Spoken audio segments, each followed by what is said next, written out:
Understanding the phrase, "The bird has flown." Hello, everyone. Today, we're going to explore the intriguing English phrase, "The bird has flown." This phrase is rich in meaning and is used in various contexts. So, if you're keen on enhancing your English language skills, you're in the right place. Let's dive in and decode this fascinating phrase. Firstly, let's look at the literal meaning of "the bird has flown." Imagine a bird in a cage. When the cage is opened, the bird takes the opportunity to escape. This is a simple, straightforward interpretation of the phrase.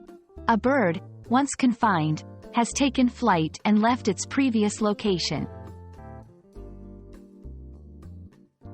However, in English, we often use this phrase figuratively. When someone says, "The bird has flown," they usually mean that an opportunity has been missed, or someone or something expected is no longer available. It's often used to describe a situation where someone has escaped or evaded something, much like the bird escaping its cage. Understanding a phrase is easier with examples. Let's see some.